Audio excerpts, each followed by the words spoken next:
ठीक चल रहा है? हाँ ठीक है. Hi, I'm Arpit. I'm a project manager at Byteridge.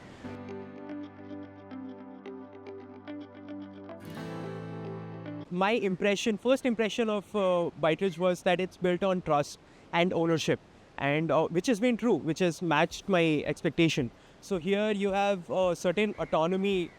You can deal with your work the way you want, and the leadership is very approachable. So you have a word, you have a voice here. People listen to you, and then you can work in your own style, which is very good.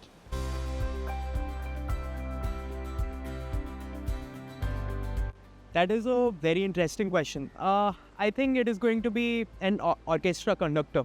Like orchestra conductor, he doesn't create music. He doesn't play any instrument. So similarly, project manager doesn't really code, doesn't do the QA, doesn't run any tests. But it is my job to ensure that the whole team is performing well. So from a simple sheet, we create a magical final product. So yeah, that's a comparison.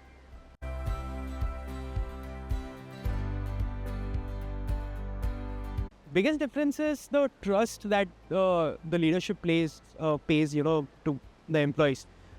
So it's not about, if you're logging in for 9 to 6, that 9 hours. It's about, if you are doing your work.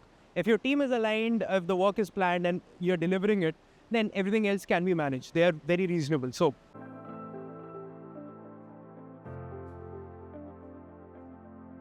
it's a very interesting evolution.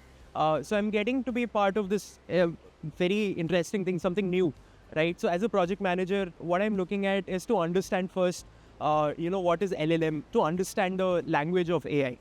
Second, I'm also, trying to set realistic expectations. So with so many new things, with AI, with so much potential, it is, important that we are reasonable. So that is something, reasonable expectations and setting goals is something important. And third, another thing that I'm focusing on is, how to be ethical with it. Because it's not about if you can do something, the important question is also, should we do something or not? With AI, that is becoming more and more relevant and important. So yeah, these things I'm taking with myself along with the evolution. So yeah.